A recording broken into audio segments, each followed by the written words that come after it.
समतल वृत्ताकार कुंडली का स्वप्रेरण गुणांक।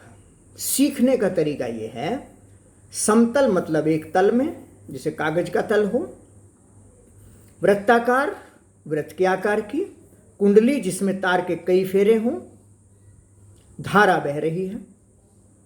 तो समतल धारावाही वृत्ताकार कुंडली, तो समतल धारावाही वृत्ताकार कुंडली, इन सब का अर्थ पता हो क्लियर। तो ये देखिए, इन्हीं शब्दों के आधार पर हमने एक फिगर बनाई है। आर त्रिज्या है, एन फेरे हैं, कागज के तल में कुंडली है, आई धारा बह रही है, यहां से बाहर आ गई।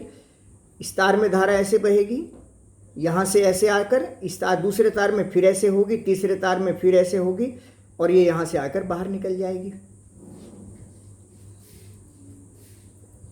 इस कुंडली का स्वप्रेरण गुणांक L का मान निकालना है।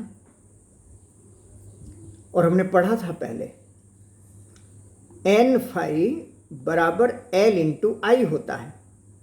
अगर प्रत्येक फेरे से बद्ध चुंबकीय फ्लक्स फाई है, N फेरे हैं, तो संपूर्ण चुंबकीय फ्लक्स बराबर L इंटू आई होता है। L ये self inductance, coefficient of self induction, स्वप्रेरण गुणांक, बस इससे निकल जाएगा। तो क्या करना है, फाई B इंटू ए होता है। तो धारा I प्रवाहित कर रहे हैं। हम जानते हैं कि कुंडली के अंदर चुंबकीय क्षेत्र μ0NI/2R होता है। प्रत्येक फेरे से चुंबकीय फ्लक्स B इंटू ए हो जाएगा। B का मान ये रख दिया, A पाई आर स्क्वायर, चूंकि एरिया चुंबकीय क्षेत्र लंबवत होता है, तल के लंबवत होता है, बल रेखाएं ऐसे हो गई। तो B डॉट डी ए था पहले, B D A cos theta, theta का मान 0, तल पर लंब और चुंबकीय क्षेत्र एक ही दिशा में हो गए।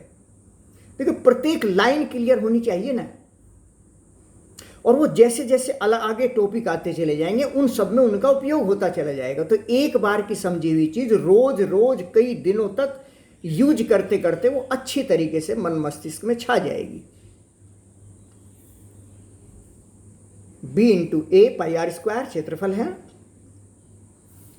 तो L का मान N phi upon I, N phi ये जो आया है ऊपर से, अपॉन आई बस मान रख दिया है, μ0 पाई N स्क्वायर R अपॉन 2 आ गया, फॉर्मूला हो गया।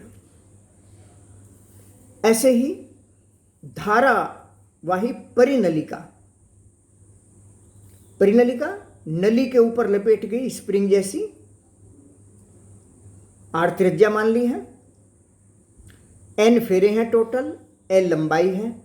तो एकांक लंबाई में फेरों की संख्या स्मॉल n अपॉन L हो गई।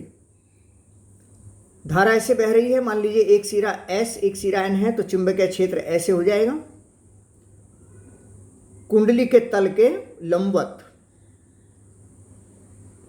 बल रेखाएं ऐसे हो गई, और अंदर चुंबकीय क्षेत्र का मान हमने पहले निकाला था, B बराबर μ0NI, N मतलब N अपॉन L। तो प्रत्येक फेरे से बद्ध चुंबकीय फ्लक्स BA होगा, L बराबर N फाई अपॉन आई होता है। तो L का मान हो गया N फाई जो ऊपर से आया, अपॉन आई से आई कैंसिल हो गया, μ0N square A upon L। A area है पाई आर स्क्वायर। तो इसमें कुछ भी ये सूत्र याद रखने की जरूरत नहीं है। जैसे प्रश्न आपके सामने होगा, ये चीज पहले निकाल चुके हैं और ये चीज हम जानते हैं, बस करते जाइए। समझने के बाद हल्का सा अभ्यास करते ही ये सब चीजें मन मस्तिष्क की अपनी हो जाती हैं। ऐसी अन्योन प्रेरण गुणांक है M, दो कुंडलियों के मध्य। जैसे दो कुंडलियां हैं, पहली कुंडली N1 फेरे, R1 त्रिज्या, I1 धारा मान लीजिए बह रही है,